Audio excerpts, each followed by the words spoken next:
तो आइए बच्चों फटाफट शुरू करते हैं क्लास 7 का चैप्टर 2 जिसका नाम है न्यूट्रिशन इन एनिमल्स। शुरू करते हैं आज का लेसन जो होगा full of knowledge and passion.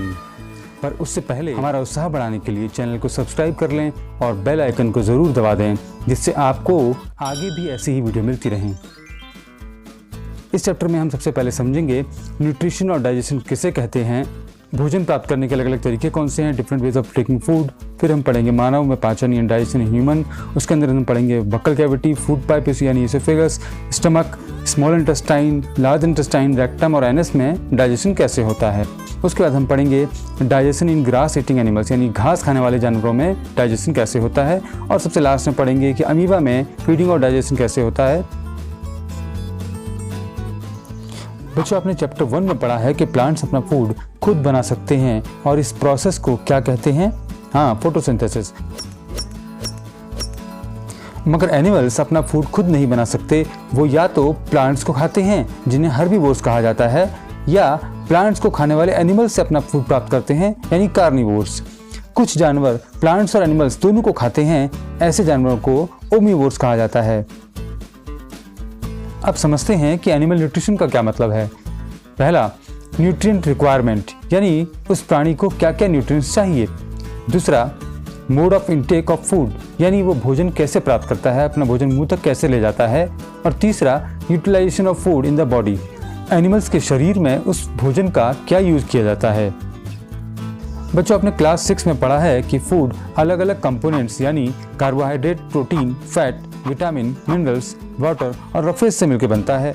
अब ये कंपोनेंट्स तो कॉम्प्लेक्स होते हैं, मतलब हमारा शरीर इन्हें सीधे अपने ग्रोथ और डेवलपमेंट के लिए यूज नहीं कर सकता, तो इन्हें सिंपल फॉर्म में तोड़ना पड़ता है, तब जाकर हमारी बॉडी इन सिंपल सब्सटेंसेस और इनकी एनर्जी को यूज कर पाती है।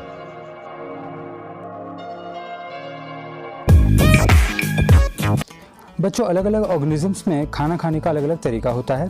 बीज और हमिंग बर्ड फ्लावर्स का नेक्टर चूसती हैं। ह्यूमंस और कई अन्य जानवरों के बच्चे अपनी माँ का दूध पीते हैं। अजगर पूरे जानवर को निगल लेता है। एक्वेटिक एनिमल्स पानी में तैरने वाले फूड पार्टिकल्स खाते हैं। लाइस और मस्किटो खून चूसते हैं। ईगल कैप्चर करता है।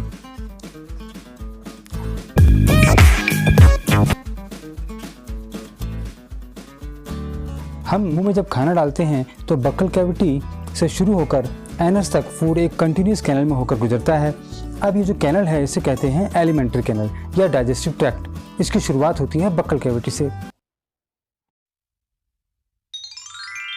फूड हमारी बॉडी में हमारे माउथ से अंदर पहुंचता है। इस प्रोसेस को इंजेशन कहा जाता है। हमारे दांत फूड को स्मॉल पीसेस में तोड़कर चबा देते हैं और हमारी सलेवरी ग्लैंड से निकलने वाला सलेवा फूड में मिलने वाले स्टार्च को तोड़कर ग्लूकोज में कन्वर्ट कर देता है। जब हमारी जीभ चबाए हुए फूड में सलेवा को अच्छी तरह मिक्स कर देती है तो अब ये फूड पाइप या इसोफेगस में चला जाता है।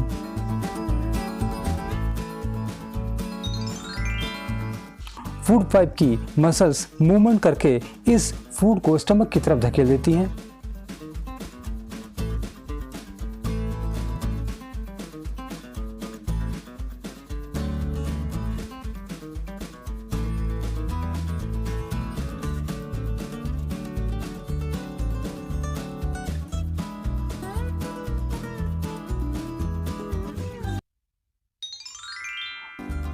स्टमक एक मोटी दीवारों वाला बैग होता है जो जे के आकार का होता है। यह हमारी एलिमेंट्री कैनल का सबसे चौड़ा हिस्सा होता है।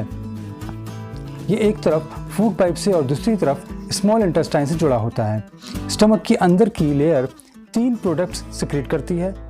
Number 1 HCl, number 2 mucus, number 3 digestive juices.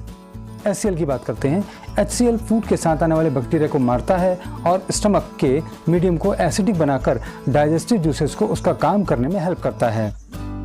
Number 2, जब HCl स्टमक में सिक्रेट होता है तो ये स्टमक की इनर लाइनिंग को भी नुकसान पहुंचा सकता है।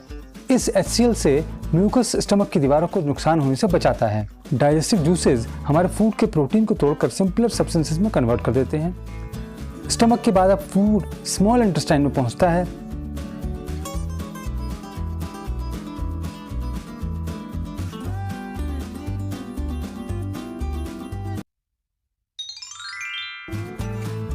इसके नाम से इसे छोटा समझने की गलती मत करना।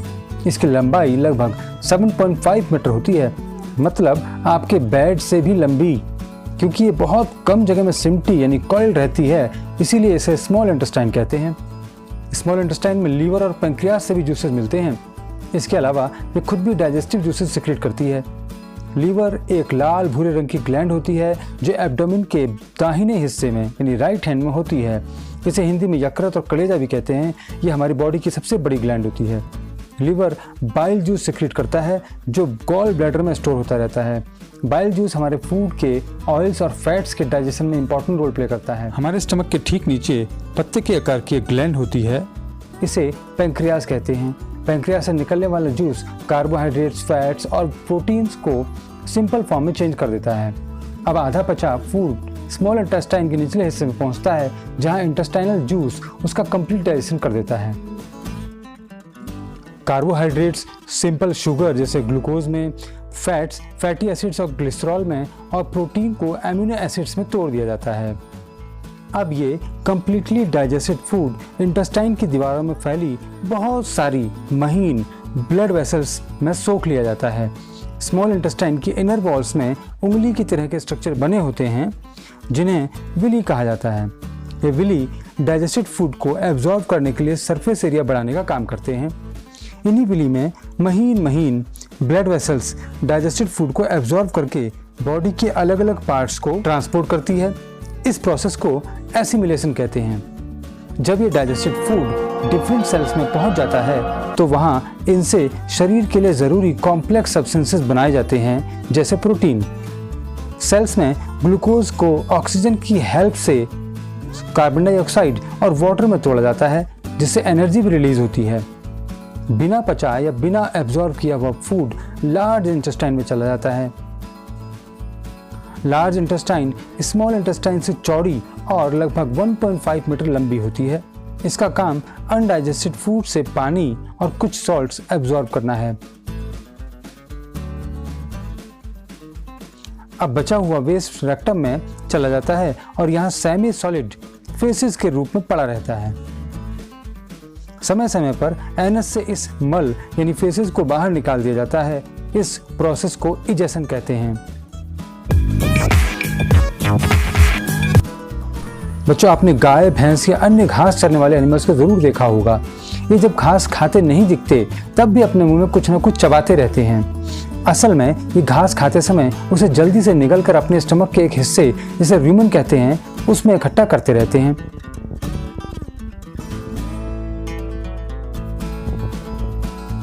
यहाँ फूड आधा डाइजेस्ट हो जाता है, जिसे कड कहते हैं।